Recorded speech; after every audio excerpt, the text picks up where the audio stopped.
Well, hello again. Happy Sunday. Good morning, good afternoon, good evening, wherever you are, whatever time it is good. And I'm happy to be here with you.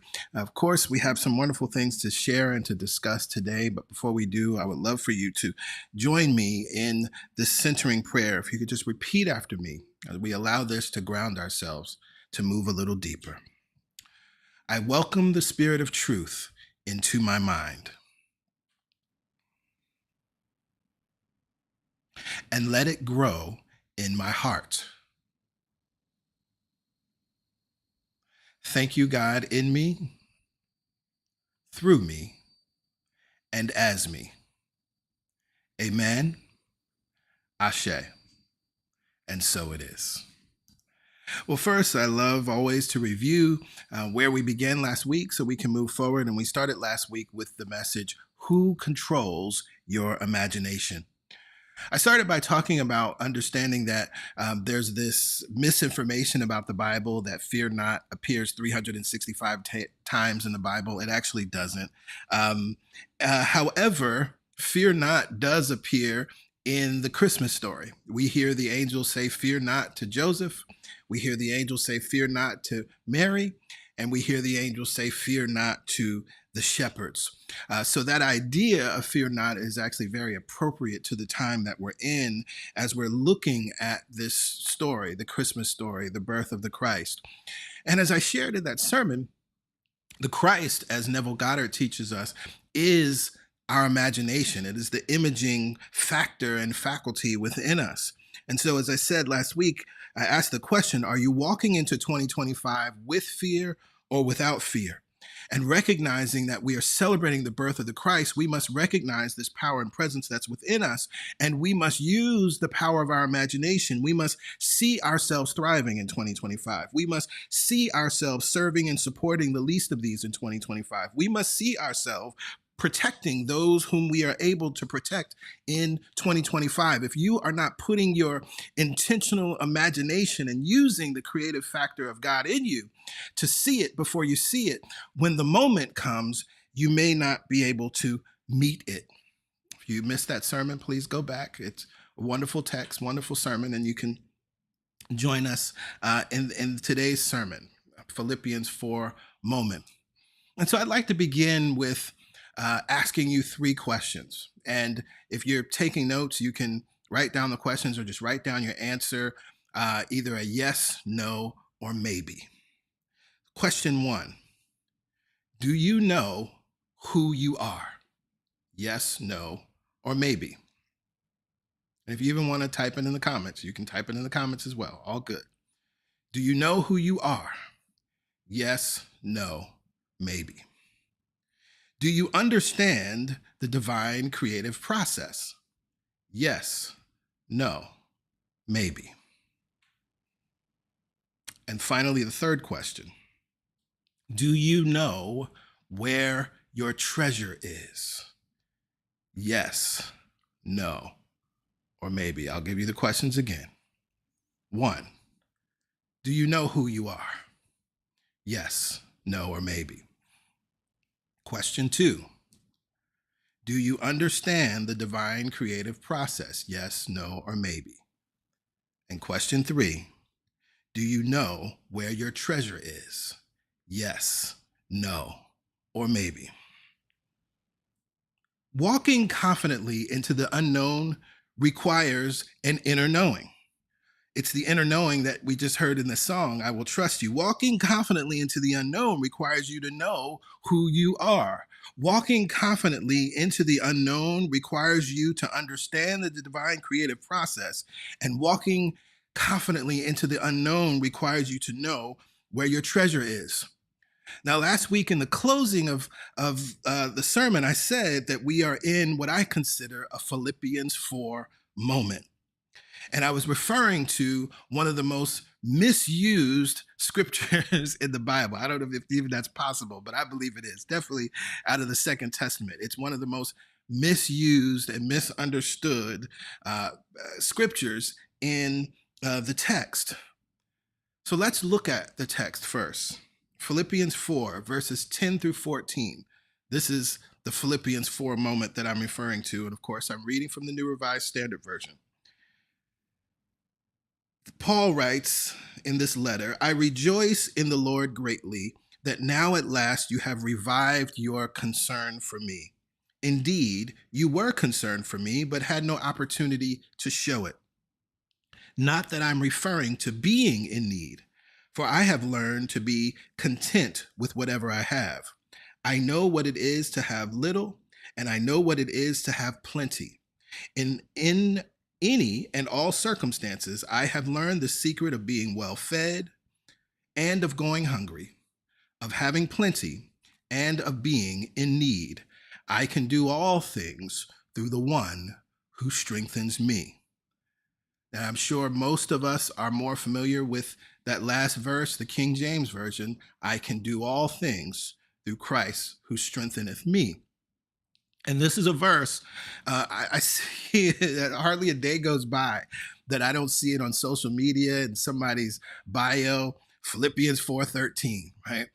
And it is used as some sort of motivational statement, right? That I can accomplish all things, but that's not what Paul is writing about. First, we must understand this is a letter. This is a letter from Paul to the church of Philippi. This is a church that he founded, right? And now he's traveling around preaching and teaching and going to other churches, but he stays in touch via letter writing, right? And so if it was 2024, we would be reading emails from Paul to his church, right? And so in this letter, he reveals something about his consciousness and his inner awareness, right? He wasn't even necessarily trying to teach so much because it was conversational. You hear it. He's like, oh, thank you all for being concerned, right? We don't know what happened, but there was something that happened, and they wrote checking in on him. And he's like, you know, I know you were concerned about me. I'm glad you revived your concern for me and had an opportunity to show it, right? So that was what was happening here. But in this letter and in his response in that moment, he's revealing his consciousness and his inner awareness. He's answering the three questions that I just asked you today. Do you know who you are? Do you understand the divine creative process? And do you know where your treasure is? I can do all things, again, is not a motivational statement.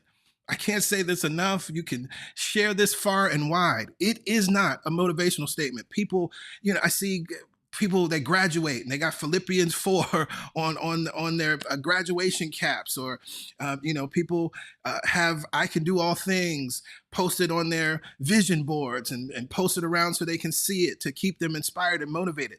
That's not what Paul is saying. It's not that. I mean, it's true. You can do all things. You can accomplish anything. We say it all the time. You can be, do, or have whatever you want. Another way of saying I can do all things. But that's not what this text is saying, right? And so it's important that if we're going to use somebody's words, that we understand what they were actually saying and use them appropriately. So do not use this affirmation, use this as an affirmation to accomplish things. This is not saying you're some kind of spiritual superhero. But what is he saying? Well, let's look at it. I have learned to be content with whatever I have. This is a statement and an expression of unconditional living. This is a statement about having inner peace no matter what the outer conditions may be. And this is why I say that we are in a Philippians 4 moment, because as we may see and have a sense of what may be coming in 2025, particularly here in the United States, and particularly when we consider the incoming administration, right? We have to have an inner awareness and an inner sense to remember that we can access this space of contentment regardless of what's happening outside of us. Right? Because as much as we want to anticipate or think about the negatives that may be coming in 2025, 2025 is no different than any other year. It's one of the reasons why I love Facebook memories. I was sharing with PY. I was looking at Facebook memories yesterday. And it was people were talking about going into 2017, 2018, 2019, 2010, the way folks are talking about going into 2025 now. Right? There will always be some external condition to be concerned about. There will always be some potential external condition that you may not like. But as metaphysicians, As spiritual people, we must understand that we can learn to be content. That doesn't mean we like what's happening outside of ourselves, with whatever we have. And again, this is an expression of unconditional living. This is an expression of saying that no matter what's happening outside of me, it does not change who I am. What Paul is saying, he's saying the same thing that Lao Tzu said centuries before him. In the Tao Te Ching, verse 26, Lao Tzu says this: the inner is the foundation of the outer. The still is master of the restless. The sage travels all day, yet never leaves his treasure, his inner treasure. Though the views are captivating and beg attention, he remains calm and uninvolved. Tell me, does the lord of a great empire go begging for rice? Woo! Lord, I remember the first time I heard that verse right there. Changed my life. And I made that connection in my mind. Oh, this is a Philippians 4 understanding. Understanding that the inner is the foundation of the outer. And yes, there may be things going on, the restless. There may be things that are captivating and beg our attention. But the sage never leaves their inner treasure. What was one of the questions I asked you? I said, do you know where your treasure is? It ain't outside of you. Do you know where your treasure is? It ain't your bank account. Do you know where your treasure is? It's not your relationships. Do you know where your treasure is? Jesus so beautifully talks about that in the Second Testament, where he says, keep your treasure stored in heaven, which meant within, not some street paved with gold mythological place. Why? Because he says, there moth nor rust can get to it. Right? It can't be damaged or decayed. But anything outside of us, by the nature of physical reality, it has a cycle of birth, life, decay, and death. The inner is the foundation of the outer. The still is master of the restless. But then Paul goes on, because he says, I've learned to be content with whatever I have. And again, that's not to be satisfied with conditions. This is not a message saying we just need to throw up our hands and let whatever happens, happens. We're not saying that. He goes on, in any and all circumstances, I have learned the secret. What circumstances is he talking about? Well, he says it. Having plenty and having little. Being hungry and being well fed. Having plenty and being in need. Beautiful soul. The human experience has its ebbs and flows. No human, I don't care who you are, I don't care what station of life you may be in, whatever your class may be, whatever your cultural background may be, no human is immune or shielded from the ebbs and flows of the human experience. So that means that we must learn how to be in the midst of the wanted and unwanted. We must learn how to be in the midst of the ebbs and flows. And this is what Lao Tzu is talking about. This is what Paul is talking about. This is what the Philippians 4 moment is.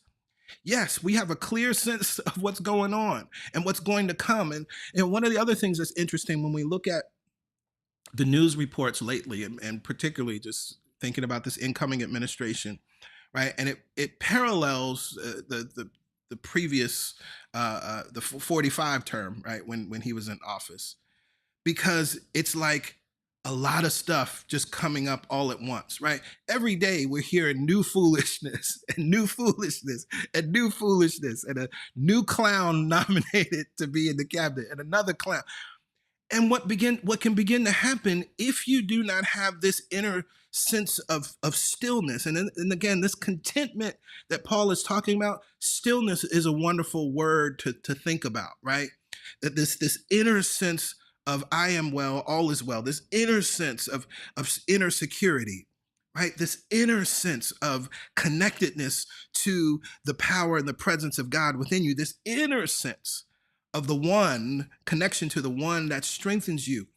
See, when all of this stuff, you're hearing all of this news and all of these reports and all of these things are coming, if your nervous system is dysregulated, right, then you're going to simply be carried away by that. That's why what Lao Tzu says so wonderfully, though the views are captivating and beg attention. And that's a lot of what's going to be happening. Actually, that's by design, right? One of the ways that you can just sow chaos is to just keep throwing things at people, right? You may not even do all of all of the things that he's saying he's going to do or he's not going to do. And we already see all of the people that he's nominating. They're not all going to end up being approved. But by throwing out all of this chaos, you send a person who does not understand this truth, you send them into chaos and disarray. And what is incredibly important is that we are rooted and grounded. You all know that African proverb I love so much, right? When the roots are deep, we need not fear the wind. It's another way of articulating this Philippians 4 understanding. But then he goes on and he says, I can do all things through the one who strengthens me.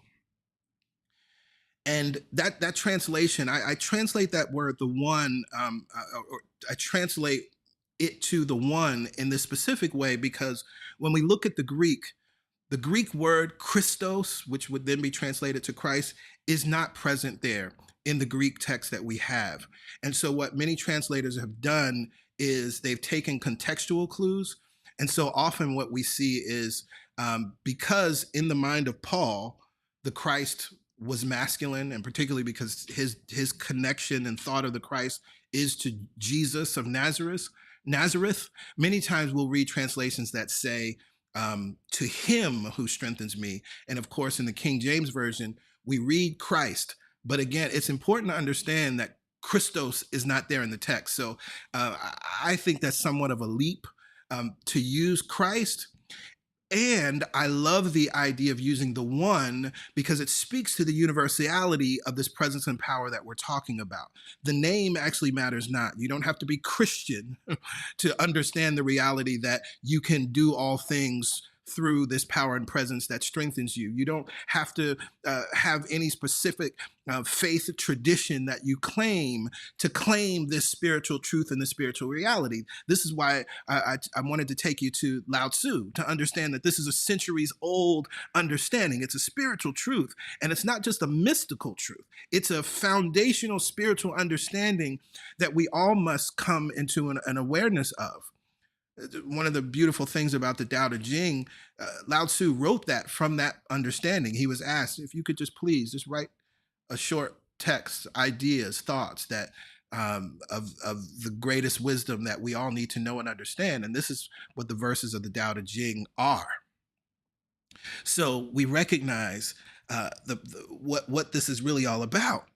And so the one, again, as we understand that Paul would be speaking to his understanding of the Christ, he would be speaking to his understanding of this power and presence. And as we are in this time of celebrating the birth of the Christ, we understand what the Christ symbolizes. It symbolizes hope and possibility. The birth of the Christ symbolizes the end of darkness and the return of light.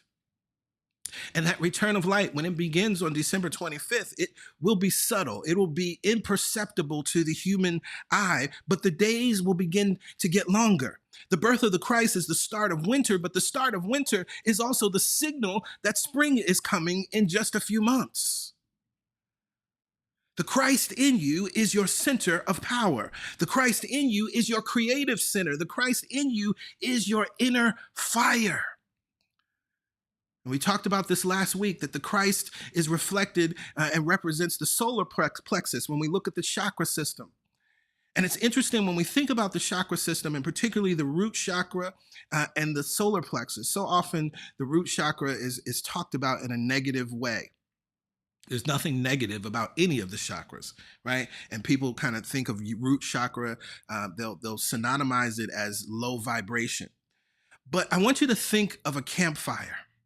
The root chakra is like the kindling and the wood and the fuel that is needed to create the fire that is then present as the solar plexus. And so what's interesting is that you could think about the root chakra, that groundedness and that foundation that you need. You can think about that as your daily spiritual practice. You could think about that as the ideas that you ingest, right? What we put in our bodies in terms of what we eat is wonderful, but what we put into our minds, Lord have mercy, that's what you need to be aware of. What we watch, the conversations we entertain, all of that is like the wood and the kindling and the fuel of the root chakra. That becomes your solid foundation or not, depending on what you've been feeding your consciousness.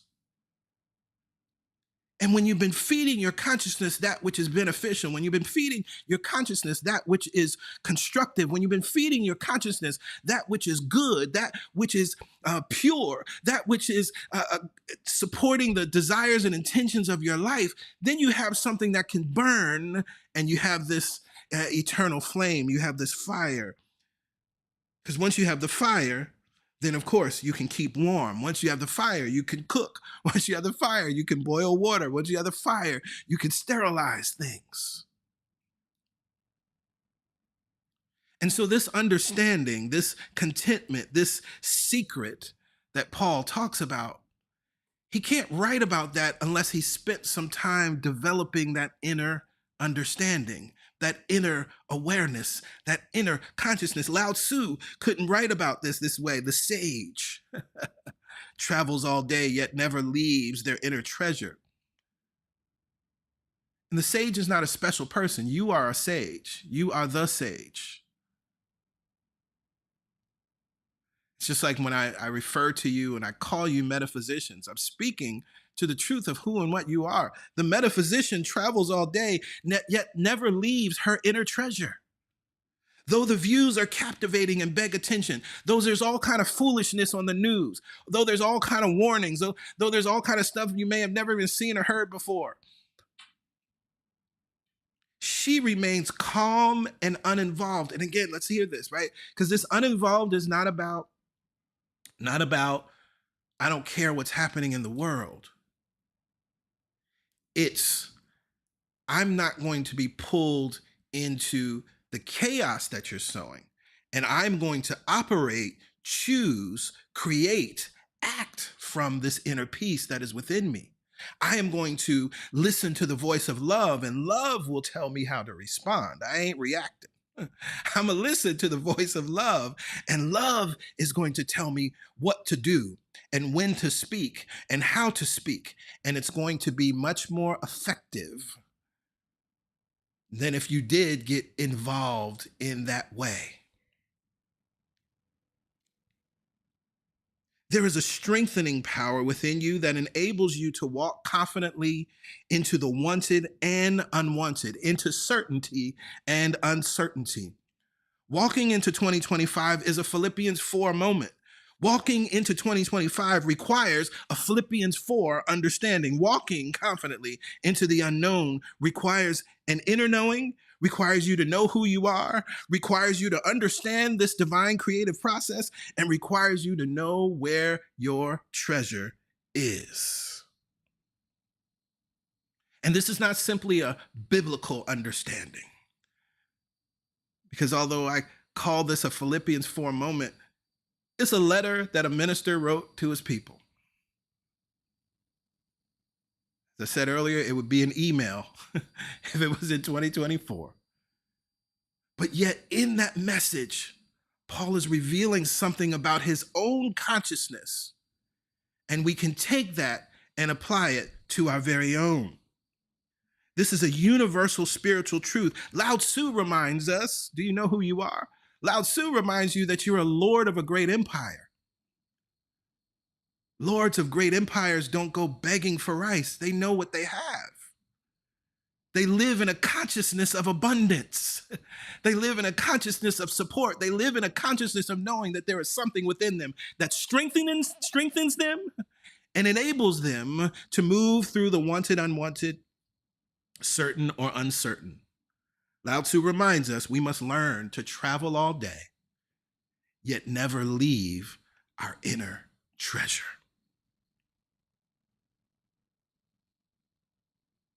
At the start of this sermon, I asked you 3 questions. And I asked you to answer yes, no, or maybe. Do you know who you are? Do you understand the divine creative process? Do you know where your treasure is? And I want to leave you with this prayer, treatment, and affirmation, which speaks to those questions. Now, this is an adaptation from Spiritual Economics by Eric Butterworth, chapter 8. He closes chapter 8. The title of that chapter, by the way, is Security in a Changing World. This chapter is all about recognizing that things are going to be changing rapidly and all the time, no matter whether it's 1925 or 2025. And there's something you must know, and there's a way you must operate in order to not be swept away, but to continue to advance confidently. I would also add, y'all remember in 2020 when the quarantine started, it's when we started teaching the master classes, as we've done each summer since then. We taught spiritual economics, the Thrive series. Now might be a good time to tap back into the series and or the book, because it will support you in understanding this unconditional living and understanding this Philippians 4 understanding. And so I adapted this from how Eric Butterworth closes this chapter, because it has always impacted me. And after I read it, I sort of added some additional words to it. And so I want to give this to you. You can make it your own or expand it. I am secure.